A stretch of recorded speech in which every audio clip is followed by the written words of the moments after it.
Cek mic. Halo semuanya, selamat datang di Son Smoker, channel kesayangan para wanita pemersatu bangsa. Halo coy, apa kabar? Gimana kabar kalian hari ini? Gua doakan ya, semoga kalian semua baik-baik aja dan makin semangat buat dengerin suara gua. Wadadadadaw. Oke deh, kali ini gua bakal menceritakan sebuah film yang cukup gemesin, gregetin dan juga bikin tegang, yang berjudul Ragini FMS 2. Ya, ini film dari Bollywood. Nah, sebenarnya film ini tuh merupakan sequel kedua dari film Ragini. Dan MMS 2 ini menceritakan tentang seorang perempuan yang dirasuki roh halus saat akan membuat film dari kisah nyata Ragini. Duh, kok memberuet ya? Ya udah deh, gak apa-apa. Daripada penasaran, kita langsung aja dan intro.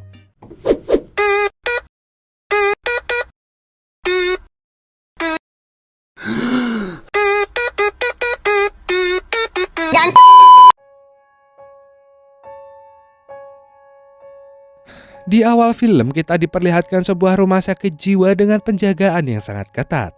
Cewek yang lagi garuk-garuk tembok ini bernama Ragini, seorang wanita yang kena mental akibat hal mistis. Nah, cewek ini memerankan sequel film Ragini yang pertama coy, yang judulnya juga Ragini. Kalau kalian penasaran, ntar komen aja ya, gue bakal upload nextnya. Oke lanjut, Mbak Ragini ini merasakan ada sesuatu yang datang ke bangsal. Dan scene berlanjut memperlihatkan seorang sutradara sekaligus produser bernama Rock yang sedang melakukan konferensi pers tentang rencana dia yang akan membuat film yang diambil dari kisah nyata Ragini. Dan supaya filmnya bisa booming, Rock berencana akan melakukan syuting di lokasi saat Ragini disekap oleh hantu. Bukan hanya itu aja, Rock juga berniat akan menggandeng artis papan atas yang bernama Sunny Leone sebagai pemeran utamanya. Walalala. Setelah itu, Rock berniat menemui Sunny di ruang ganti. Di sana, Rock tidak sengaja melihat pemandangan yang menyejukkan mata si Johnny. Saat melihat Rock ada di sana, Sunny pun jelas ngamuk. Gak lama datanglah mas-mas gondrong bernama Satria Kumar, seorang novelis yang akan menulis naskah di film Ragini. Di sini terlihat mas-mas gondrong ini sangatlah cuek, sampai-sampai ia gak mau salaman sama Sunny Leone coy. Dan sebelum pergi, Satria bilang kalau dia lagi sibuk dan gak mau diganggu, kecuali penting banget. Di tempat lainnya diperlihatkan seorang mas-mas yang datang ke villa hantu sendirian. Ternyata dia adalah kameramen yang ditugaskan oleh Rock untuk survei lokasi. Dengan santainya dia langsung menyusuri rumah tanpa ia sadari ada sosok makhluk halus telah mengikutinya. Namun hal itu tidak dihiraukan oleh mas-mas ini dan dia malah masuk ke kamar Ragini dan rebahan di sana. Dan yang lebih gendengnya lagi, mas ini malah nonton filmnya Mbak Sunny Leone yang asli sambil ngelus-ngelus Johnny-nya. Alhasil, iya, kameramen gak selamat. Di saat yang bersamaan terlihat Sunny yang datang ke rumah sakit jiwa untuk menjenguk Ragini yang asli demi melakukan pendalaman karakter. Tetapi pada saat masuk ke bangsal terlihat Ragini yang terus ngomongin hal-hal aneh sambil ngelamun. Dan pada saat Sunny Leone mengatakan kalau dia akan memerankan film yang terinspirasi dari Ragini, Ragini seketika berkata, "Jangan." Saat Sunny memeluknya, tiba-tiba Ragini seperti kesurupan dan berkata, "Aku tidak membunuh anak-anakku, semua akan mati." Ragini mendorong Sunny dan mengambil sebuah besi. Tapi bukannya mencelakai Sunny, Ragini malah mencelakai dirinya sendiri. Beruntung para penjaga segera datang. Keesokan paginya, Ibu Ragini memohon pada dokter dengan mengatakan jika Ragini tidak gila, tapi kerasukan. Tapi dokter gak mau mendengarkan itu dan gak lama datanglah seorang dokter yang belahannya kelihatan, yang bernama Dr. Mira. Si dokter berkata kalau dia percaya dengan apa yang Ibu Ragini katakan. Si dokter akan mencari cara agar Ragini bisa disembuhkan. Setelah itu, ibunya Ragini menanyakan tentang dokter itu kepada suster. Dan si suster hanya bilang kalau dia dokter psikiater terhebat dari Amrik yang mau memeriksa pasiennya asal pasiennya yang minta sendiri. Scene berganti pada Rock yang sedang menjemput Sunny di lokasi syuting. Rupanya di mobil sudah ada Satria dan mereka bertiga pun pergi ke villa hantu tersebut. Di tengah jalan, Sunny meminta berhenti setelah melihat sebuah plang peringatan. Ternyata di sana tertulis kalau kawasan yang akan mereka tuju adalah kawasan yang dilarang untuk dimasuki pada malam hari. Di sini Ragi sudah melihat hal-hal yang mengganjal, tetapi Rock gak peduli karena dia gak percaya dengan tahayul. Dia hanya ingin filmnya booming dan mendapatkan banyak uang. Singkat cerita, mereka pun sampai di lokasi syuting villa hantu tersebut. Ternyata Rock menyuruh mereka semua untuk menginap selama proses syuting demi memperdalam peran masing-masing. Saat Satria masuk ke villa, ia langsung mengingat pesan tantenya untuk tidak mengunjungi villa hantu itu. Gak lama kemudian saat Satria naik ke lantai atas, dia bertemu dengan artis lain yang bernama Monali yang sedang latihan akting. Sementara di kamar sebelah juga ada mas-mas narsis yang bernama Kunal yang memajang fotonya di setiap sudut kamar. Kunal mengira bahwa Satria adalah seorang pelayan dan menyuruhnya untuk membuatkan makanan. Tetapi saat Monali menyebut Satria sebagai penulis film, mereka berdua langsung SKSD ke Satria. Tapi Satria yang cuek langsung meninggalkan mereka. Gak lama setelah itu Satria masuk ke kamarnya. Tiba-tiba Sunny datang dan bertanya, "Mas, kenapa kamu cuek banget sama aku?" Satria pun menjelaskan bahwa ia memang cuek pada semuanya. Tapi saat Sunny bilang kalau dia adalah penggemar novelnya, Satria langsung luluh dan akhirnya Satria mau diajak kenalan. Di tempat lain diperlihatkan Mira yang mencari petunjuk tentang kasus Ragini. Setelah riset yang mendalam, akhirnya ia menemukan fakta di mana dulunya villa hantu itu adalah milik pengusaha Lombok kaya raya di India. Sebut saja Parwadan. Selama 100 tahun villa itu telah memakan puluhan korban. Semua orang yang masuk ke sana tidak bisa keluar lagi. Dulunya Parwadan tinggal bersama 2 anak kembarnya, anak laki-laki dan juga istri barunya. Suatu hari anak kembar Parwadan ditemukan meninggoy, yang diduga di-COD-kan ke malaikat oleh istri barunya yang dianggap sebagai penjelmaan iblis. Kembali ke villa, di mana Kunal dan Monali lagi ngobrol di kamar. Di tengah obrolannya, tiba-tiba Kunal merasakan sesuatu yang aneh. Melihat Kunal yang parno, akhirnya Monali malah ikut menakutinya. Gak lama, Kunal pun pergi ke kamar mandi. Tetapi alangkah kagetnya dia saat di kamar mandi ada cewek yang lagi mandi. Ternyata itu adalah Sunny yang langsung nyosor ke Kunal. Di tengah adegan yang bisa membuat Johnny meronta-ronta, tiba-tiba ada yang menggedor pintu kamarnya. Ternyata yang menggedor itu adalah asistennya Rock yang berniat memberikan jadwal syuting. Lah, kok Mbak Sunny ada di sana? Kunal pun langsung kaget dan marah karena harusnya baru saja adu mekanik dengannya. Sekarang udah jalan sama si penulis naskah. Karena bingung, akhirnya Kunal ngecek ke dalam dan ternyata di dalam kamar mandi tidak ada siapa-siapa. Malam harinya tiba-tiba Sunny terbangun dari tidurnya karena ada suara yang memanggil-manggil namanya. Dengan memberanikan diri, Sunny langsung mencoba ngecek sumber suara itu dengan melewati sebuah lorong. Saat memasuki ruangan, ia memasuki kamar tempat Ragini diborgol. Di sini dia mendengar suara ketawa anak kecil dari lemari dan tiba-tiba di lemari itu Sunny hanya menemukan mainan anak kecil. Dan keesokan harinya proses syuting pun dimulai. Tetapi pas adegan diborgol, tiba-tiba Sunny merasa mual. Dia ada sesuatu yang mengganjal di tenggorokannya. Pas dia ngecek, seperti ada jari yang keluar dari tenggorokannya. Kunal bilang kalau Sunny itu nggak profesional karena baru syuting sebentar aja udah banyak request. Sunny yang mendengar kata-kata Kunal langsung bilang kalau syuting film dewasa juga susah. Karena kesal, Sunny pun langsung mempraktekkannya dengan menggeliat yang membuat semua orang di sana menelan ludahnya sendiri. Selesai syuting, Sunny curhat sama Satria. Dia mengatakan kalau semua cowok sama aja, mata keranjang. Satria yang mendengar itu dengan halus mengatakan, "Gak semua cowok kok, San." Waduh. Proses syuting pun dimulai kembali. Kali ini giliran Monali yang berperan jempalitan di tembok kayak film Ragina sequel pertama. Monali ditarik ke atas dan langsung dijungkir balikin. Namun si sutradara bilang kalau akting Monali kurang natural, malah kelihatan lebay.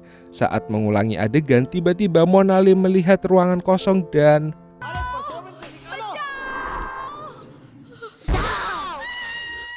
Seketika Monali langsung ketakutan beneran. Satria yang sadar Monali ketakutan beneran langsung menghentikan proses syuting. Berbeda dengan sutradara yang sangat suka dengan akting Monali yang begitu natural.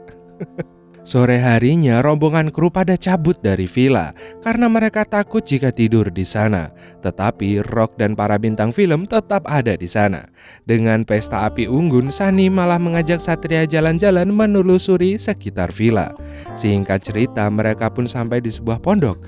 Ditambah lagi suasana hujan yang mendukung mereka untuk saling walalalala. Scene kembali ke Mira yang sedang mencari petunjuk tentang Villa Parwadan di sebuah koran zaman dulu. Dia menemukan sebuah artikel tentang pembunuhan ketiga anak Parwadan oleh ibu mereka. Gak lama asisten Mira pun datang. Mira langsung memintanya untuk mencari sebuah video tentang Ragini. Kembali ke Sunny. Saat Sunny tengah tidur, tiba-tiba kembali terbangun seperti kemarin. Ia mendengar suara anak kecil yang lagi bermain dan benar aja pas dia ngecek ada dua bocil yang lagi main kejar-kejaran di dalam rumah. Kemudian Sunny mencoba ngecek ruangan itu. Saat Sunny masuk, dua hantu itu malah memohon dengan mengatakan, "Ibu, maafkan kami dan jangan bunuh kami." Dan seketika itu juga Sunny berubah menjadi serem banget. Paginya Sunny terbangun tanpa menyadari kejadian semalam. Tapi anehnya tubuhnya nyeri-nyeri gitu, kayak ada memar-memar di seluruh badannya. Gak lama tiba-tiba ekspresi Sunny langsung berubah. Tiba-tiba dia menyisir rambutnya dengan pandangan kosong. Dan secara mengejutkan bayangan Sunny di cermin berganti dengan bayangan ibu-ibu yang lagi nyisir rambut. Namun saat Satria masuk, Sunny langsung sadar dan dia bingung sendiri kenapa dia nyisir rambut. Di tempat lain terlihat Mira lagi melihat rekaman Ragini di bangsal yang ngomong gak jelas. Di villa, Satria melihat Sunny yang tengah duduk di sebelah Rock. Tetapi anehnya Sunny malah nyuekin Satria. Rupanya mereka lagi main Truth or Dare. Dan kalau kalah permainan mereka harus minum dan membuka baju. Melihat Sunny yang cuek, akhirnya Satria mengikuti permainan itu. Saat semuanya sedang asik main, si Mbak Sunny ini malah sibuk melihat bulan. Dan saat Rock bertanya siapa yang pernah membunuh orang, tiba-tiba Sunny menjawab kalau ia pernah menceodekan orang. Hingga membuat semua orang bingung. Rock berusaha mencairkan suasana dengan bilang kalau Sunny cuma bercanda. Dan singkat cerita, Monalika mendapat hukuman. Saat ia akan membuka bajunya, Rock mengatakan bahwa hukumannya telah diganti. Jadi Monica harus berciuman dengan seseorang, yaitu Sunny. Setelah permainan selesai, mereka hendak melakukan syuting lagi. Namun Rock bingung karena para kru belum juga datang. Akhirnya ia meminta asistennya untuk mempersiapkan peralatan syuting. Anehnya pas ngelihat asistennya ke gudang, Sunny malah senyum-senyum sendiri. Di tempat Mira, tiba-tiba pelayannya minta izin pulang cepat karena alasan kalau malam ini adalah malam keramat, di mana semua hantu akan mendapatkan kekuatan full. Jadi si pelayan akan berdoa untuk keselamatannya. Namun saat melihat rekaman Ragini, pelayannya bilang kalau Ragini itu kerasukan. Karena ia pernah melihat orang kerasukan dengan ciri-ciri yang sama. Ngomong gak jelas, tapi kalau omongnya dibalik, maka kita akan paham dengan apa yang diomongin. Ketika Mira langsung membalikan rekaman suara Ragini, ternyata benar. Ragini mengatakan kalau dia bukan penyihir dan dia juga tidak pernah membunuh anak-anaknya. Beruntung si pelayan bisa mengartikan semua ucapan Ragini. Jadi dulu ceritanya si ibu-ibu ini tinggal bersama keluarganya. Ia juga mencintai kedua anak kembarnya dan suaminya itu. Begitu juga kedua anak kembar itu juga sayang dengan adik tiri mereka. Tetapi suatu hari pas mereka bertiga lagi main petak umpet, anak kandung si ibu ini malah ngumpet di sumur yang mengakibatkan nyawanya melayang. Nah si ibu ini gak bisa menerima kepergian anaknya. Hingga suatu hari dia memanggil dukun sesat ke rumah untuk menghidupkan anaknya lagi. Si dukun bilang kalau dia butuh pengorbanan untuk ditukar dengan nyawa anaknya. Nah jadi si ibu ini menumbalkan kedua anak kembar ini untuk menghidupkan si putra bungsunya. Setelah si ibu-ibu ini fokus doa, tiba-tiba si dukun gadungan ini malah mengemasi harta si ibu dan pergi gitu aja. Sedangkan warga yang tahu jika si ibu ini lagi melakukan ritual, mereka pun langsung menggeruduk rumah Parwadan dan membakarnya hidup-hidup di depan rumah. Dan di saat itu dia terus berkata kalau dia tidak membunuh anaknya. Tapi kan anak kembarmu yang kamu COD kan ibu, salah dong. Rupanya si ibu ini masih hidup. Nah, di tengah kesekaratannya itu dia melihat arwah anaknya yang memanggil-manggil namanya. Karena dendam dengan para warga, akhirnya ia menghabisi nyawanya dengan mainan anaknya dan berjanji akan men-COD-kan semua orang yang memasuki rumahnya. Kembali ke masa sekarang, saat salah satu asistennya mencari borgol buat syuting, dia mendengar sesuatu dari dalam koper. Ternyata isinya sebuah kamera video. Saat akan melihat isi video itu, tiba-tiba lampunya mati. Tapi anehnya dari layar kamera terlihat ada sosok lain yang lagi mojok sambil nangis. Dan ketika dicek ternyata sosok itu adalah dirinya sendiri. Tapi kemudian sosok itu berubah menjadi sangat menyeramkan hingga membuat nyawa si asisten pun langsung terbang-terbang COD dengan malaikat. Di tempat lain, Kunal tiba-tiba dikagetkan dengan kasur yang tiba-tiba goyang sendiri. Pas ngecek ke bawah, Kunal tidak menemukan apa-apa. Tapi saat dia melihat ke arah jendela, ia melihat sosok Sunny yang lagi menuju hutan. Karena masih merasa kentang dengan kejadian di kamar mandi, Kunal pun segera mengambil balon Johnny dan langsung mengikuti Sunny. Waduh, balon Johnny. Sedangkan di kamar, Satria melihat berita tentang kematian Ragini akibat dia menusukkan sebuah besi kemarin. Satria langsung menelpon seseorang dan ternyata orang yang ditelepon itu adalah tantenya, yang mana tantenya itu adalah ibu dari Ragini. Si tante memperingati Satria untuk lebih berhati-hati. Talentanya juga bilang semenjak Sunny datang ke bangsal Ragini, Ragini gak pernah ngelantur lagi dan semua luka memarnya di tubuhnya juga hilang. Dan disinilah Satria akhirnya sadar kenapa Sunny tiba-tiba jadi aneh. Ternyata si hantu ibu-ibu itu sudah pindah ke tempat tubuh Sunny. Sementara di dalam hutan, Kunal terus mengikuti Sunny hingga ke sebuah danau. Dan benar aja di danau sosok Sunny mencoba merayu Kunal. Gak disangkanya diam-diam Satria juga mengikuti Kunal dan melihat adegan. Melihat itu, Satria menghubungi Rock dan memperingatkan Rock untuk membatalkan proses syuting. Tetapi Rock menolak permintaan Satria. Sementara di tempat lain, Mira sedang dalam perjalanan ke villa hantu. Tapi di tengah perjalanan dia melihat ada bus kuning, bisnya para kru yang parkir sembarangan. Ternyata pas dicek semua kru di bis itu sudah COD dengan malaikat. Kembali ke villa, di sana kita diperlihatkan Monali yang lagi VC sama pacarnya. Dan karena sedang ribut dengan pacarnya, Monali pun pengen merayu Rock. Sementara Rock malah datang ke kamar Sunny untuk merayunya. Karena dia apa-apain diam aja, Rock pun jadi tambah semangat. Tapi pas lagi semangat-semangatnya, tiba-tiba saat melihat wajah Sunny yang sudah kembali, mereka pun mulai adu mekanik bersama. Tapi tiba-tiba Rock melihat sosok yang mengerikan ada di belakang Sunny. Monali yang udah gak sabar buru-buru lari ke kamar Rock. Namun gak sengaja Monali melihat Sunny yang adu mekanik bersama Rock. Bukannya kesel, Monali malah berniat buat join bersama mereka. Tapi saat menyentuh kaki Rock, Monali mulai merasa aneh karena Rock tidak merespon sama sekali. Dan saat mengintip wajahnya, Monali pun langsung kaget karena ternyata Rock sudah meninggoy di tangan Sunny. Seketika itu juga Monali langsung kabur dari sana. Di lorong dia bertemu dengan Satria. Sebelum sempat menjelaskan, mereka langsung kaget saat melihat Mira tiba-tiba datang. Di sana Mira menjelaskan kalau dia ke sana untuk melepaskan roh yang merasuki Sunny. Akhirnya mereka pun mencari-cari tentang lokasi si hantu sampai di sebuah lemari yang mengeluarkan suara aneh. Mereka pun mencoba mengecek dan ternyata di belakang lemari itu ada ruangan rahasia menuju ruang bawah tanah. Di dalam basement itu mereka menemukan kerangka anak kembar yang ditutupi selimut.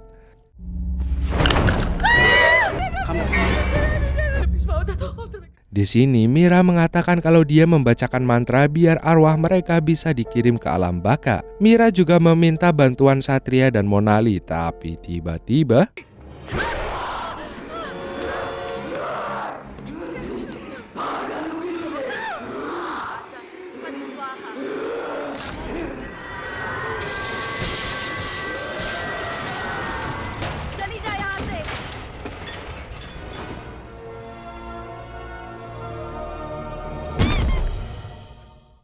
Melihat itu, Monali berniat memeriksa tubuh Sunny, tapi ternyata sosok Sunny ini cuman ngeprank mereka dan malah ngelintir kepala Monali, hingga akhirnya Monali COD dengan malaikat.